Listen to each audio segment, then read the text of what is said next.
Hey, welcome back, guys. We're here with Anthony to talk about Bill Belichick and his benching of Malcolm Butler. What were your thoughts?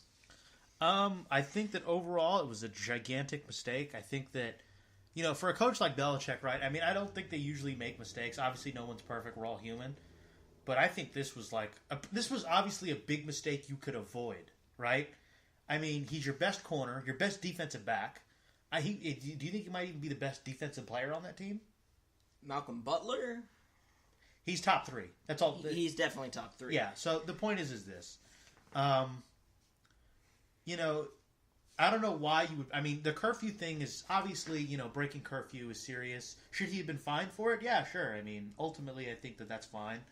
But to sit a guy who's supposed to start was just really dumb. I mean, he's the best defensive back on their team. You're playing the biggest game of the year. And it showed that they needed him out there. I mean, they needed Malcolm Butler out there. He would have made a difference. And ultimately, I'm not going to say it cost them a Super Bowl, but it cost them a chance to win. So I think Belichick made a huge mistake.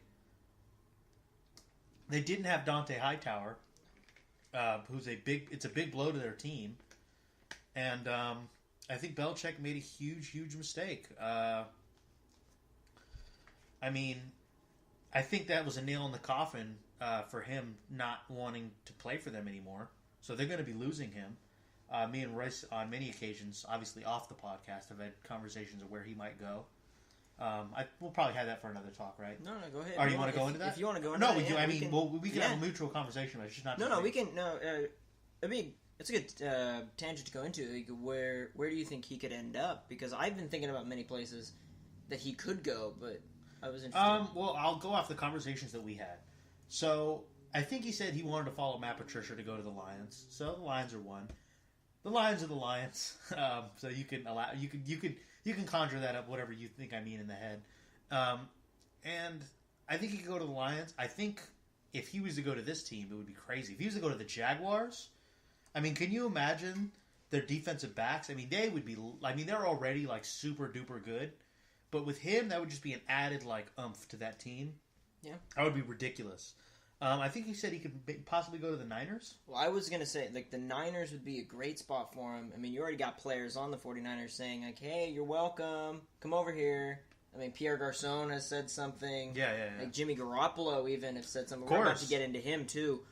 And a couple of other players have said some stuff as well, to Malcolm Butler saying... Redskins? You see the Redskins? The Redskins were another team. I said I think you might go to the Steelers. See, Royce did not agree. I don't, and again, I'm a Bengals fan, so this isn't just me saying there's actually more of a bias for the teams he hates than there is for me. This is true, but I'm not just saying Malcolm Butler won't go to Pittsburgh. I'm saying, he won't go to Pittsburgh. I mean, he's going to go to a team that's going to pay him money. Pittsburgh will pay him money. They need defensive backs. They do need defensive backs, but they're not going to pay him money over Le'Veon Bell. Like, that's the thing. He's going to go to a team that's going to be like, okay, we're going to bring you in. You can really help us. I don't think he wants to go to Pittsburgh. Because I didn't say he wanted to. I just think he might land there. I have a feeling. Because they're a good team. They're a good football team. But would you rather go to Pittsburgh? And because here's the thing. He knows. He's a Patriot. He's been on the team that's owned Pittsburgh for the last few years. Do you want to get owned by your former team? But the Patriots, I think, are going to fall off next year. I don't think they're going to be the same team that they were the last 2-3 years. I don't think they're going to either, but that doesn't mean that... Brady's aging, which people have not acknowledged. He's aging, okay? All the great quarterbacks, after, they have a great year or two. And then, the year after that, they fall off. Brett Favre, Peyton Manning, I'm sure there's plenty of others, but those are the two most recent ones I can really think of. They're not the team that they're going to... They're not going to be the team they were last year. There's no way. No, and they're going to lose Dante Hightower, and they're going to lose Malcolm Butler. Yeah. And then their running game is not what it once was. Okay? I just cannot see them being as good as they were last year or the year before. And the team from the year before, I would say, is a lot better than the team from this year. No, for sure. Yeah, but the Falcons team that they beat. The team they beat the Falcons, versus this team they played against Philly. I don't even think they're also healthy, and they had the number one scoring defense last year. So I'm going to go again going into Malcolm Butler. I think he's going to end up in the NFC next year. Yeah, I mean, and I said this a little bit earlier. I think the Jags would be hungry to pick him up, though. I mean, I said this to somebody I was talking to earlier. Why would, if you're going to go to an NFC team, what teams headline, like for you, are like the headline teams that you want to go to? One team for sure, I'd say, the Packers. If they want to spend the money on you, there's no way he's going to the Packers. And I'm just saying that's a team. If they want to spend the money on you, that's where you want to go. You'd want to go to the Packers. Another team, San Francisco. They have tons of money, and they need a corner, and they need a number one corner. And think of the receivers in that division. Who's the best receiver in that division? Fitzgerald? I mean, I'm dead serious. I mean, yeah, he's still. I mean, he was pretty unless good it's Baldwin. Year. I mean, Doug Baldwin in Seattle's good, but I don't see the Rams have. The Rams don't really have a number one. Not really, no. And I heard they're thinking about getting rid of Tavon, so. Yeah, but he could go to the Niners. He'd be a great fit there with the Reuben Foster, who they drafted, a few other guys, and they might draft another guy this year. But ultimately, we don't really know. And the Rams are a sleeper team though that he could go to. If he goes to the Rams, and they keep Johnson, that defense gets a lot better. Of course. But I don't know where, and I don't think he's going to go to New Orleans. I don't think he goes there. Whether or not he might go to Atlanta, he may go to Atlanta would be interesting. I would think the favorite for me of where he would end up is Detroit, with Slay, who would be on the opposite end. They'd have Glover Quinn at the safety position. They're going to be building a defense for his former defensive coordinator, and I like Matt Patricia. I saw his press conference the other day. He is like the anti-Belichick. He answers every question in a respectful manner, and it's not we're just going to go on to the next team. You know what I mean? It was like, oh yeah, man, nice to meet you. That's what he was. And I'm like, that's an energy you want to bring to a team, not the, oh yeah, we're going on to the next team. I don't even think we can hear you. Well, I know, but because you can't hear him on the press conferences half the time. But Well, the point is this. I think that I don't know, but the Lions is the Lions are the Lions though. Like I don't know if too many people who. But really the NFC North is, aside from the Bears still have a lot of work to do, but they have a good defense as well. The NFC North is an up and coming division. I mean, the defenses in there are starting to get there. Unless you're the Packers, who don't know how to draft defense, but you have the most talented quarterback in the league. Yes, best quarterback in the league, in my opinion. In mine too, but. Then you have the Vikings, who have, I would say, probably the best defense in the league. And you're trying to didn't show it last NFC Championship game. No, they didn't. But then again, they couldn't. It's hard to prepare against a team that rewrote its entire playbook in the 2 weeks it had to prepare for the divisional round. But again, my favorite for Butler would be for him to go to Detroit. My number 2 would be San Francisco. And my number 3 would be maybe Oakland. I mean, if you think about Oakland, he would join John Gruden there with whoever they have at corner. I mean, they just recently released their number 1 corner. And so we're going to start going into the next topic here with Jimmy Garoppolo getting a 5-year, $137.5 million extension with the San Francisco 49ers. My biggest takeaway from this story is, what did the 49ers lose? All they gave away for this guy was a second round pick. They didn't lose. They gained a lot. I mean, he was balling for them. I mean, he was playing really, really well when he got there. I think, I guess this is another topic for another time. I think Robert Kraft really screwed up by getting rid of him because he's not looking for the future. He's looking out for his friend, Tom Brady. Yeah. Which I can see why, because, he's been there forever. But ultimately, I think the Patriots made a mistake. And, he's going to be a really good quarterback for San Francisco for a long time.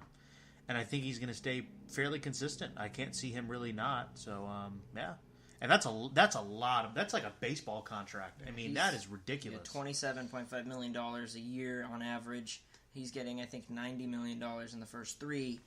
Guaranteed? Wow, okay. That's a huge contract. But the other thing I have to say about this is this isn't going to last long. I mean, him being the highest paid player in the NFL is not going to last long. When you have Kirk Cousins in free agency, no way. You have Drew Brees looking for an extension, Matt Ryan looking for an extension, and Aaron Rodgers looking for an extension. You have a lot. I think the Saints are going to... I don't think he's going to go anywhere else. Oh, no, of course not. But from what I've heard about the whole story, when you talk about the Garoppolo story and him being traded to the 49ers, he got traded from a good situation to a better situation, arguably. And well, I think the 49ers are definitely going to be on the up and up. So. Oh, yeah, for sure. Yeah. But here's the thing I got to say about this whole thing, because apparently they were Kyle Shanahan, the head coach of the Niners, and John Lynch, the GM, were talking to Bill Belichick since last year's Combine about trading for Garoppolo, and they're like, hey, wait, what will you do for Garoppolo? And Bill Belichick's response every time they talked to him was, don't even bring him up. He's not even available. Then by the deadline, Belichick calls them and says, are you guys still interested in Garoppolo? And they're like, yeah, what do you I don't want? think Belichick wanted to get rid of him. I don't think he did either, but he was forced to. And that was the thing. Robert Kraft didn't want to get rid of I'm sure Brady. he's not very happy about it. Oh, he's not? No. Trust me, he's not. And Bill Belichick really didn't want to get rid of him. But if you look at what the Niners have now, I mean, look who they started the year with last year. Brian Hoyer, who is the Patriots' backup right now. So, and then you drafted C.J. Beathard, who played well for you a little bit, but he played like a fourth-round quarterback. Then you bring in Garoppolo, who is a high second-round quarterback. The Patriots were expecting to get the second overall pick in the second round. And they got a second round. The second round. No, I mean, in the second round. The second overall in the second round. But that got pushed because Garoppolo so good 5-0. Yeah. That got pushed to either 9 or 10, depending on a coin flip with the Raiders. And now you're looking at them being like, great, now we just got a middle-of-the-pack second-round pick because we drafted... You know what, though? The Patriots have been able to do pretty good with not very high draft picks. So, I don't know, maybe... who knows? They could get the next Tom Brady with that second-round pick. And Belichick's track record with putting in backup players... He knows how to draft. I mean, he's... Until the Super Bowl, putting in backup players has been a big thing for him. And then when he benched Malcolm Butler, it's when it kind of paid...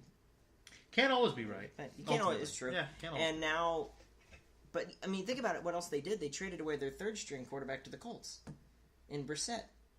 He got traded in the preseason, and then you trade Garoppolo. I was shocked to see the Garoppolo trade personally, but again, the best part, and I was shocked when I heard what they got for it. I wasn't shocked they got rid of him. I was shocked what they got for it.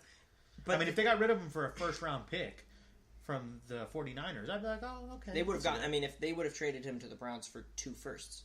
But... The Browns. Garoppolo didn't want to go to the Browns, and the agent was like, heck no. But let's get back to the 49ers here with the final few minutes we have. What this does for them is you got him now long-term. Period. He's there. He's the future of the 49ers. But now if you want to franchise tag somebody else... You didn't waste the franchise tag on this player.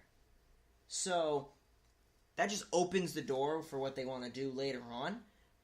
And we can cover that in one of our division segments down the line. But, yeah, I think we're going to end this segment right here. I want to thank Anthony Schurz for being on. We got some good ideas for some later podcasts. I mean, we got... History of football, which is like Royce is more of the modern, day. And I'm more of the history of football because it's just easier for me to keep up with because it's already happened. Yeah. But we're going to be having great episodes about a bunch of different topics when it comes to football. And God knows what else it can go into. Yeah. Other sports, maybe. Who knows? So, yeah.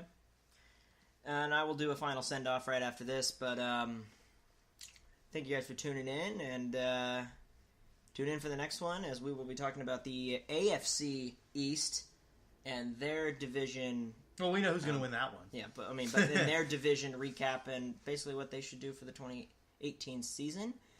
Until next week, I will see you then.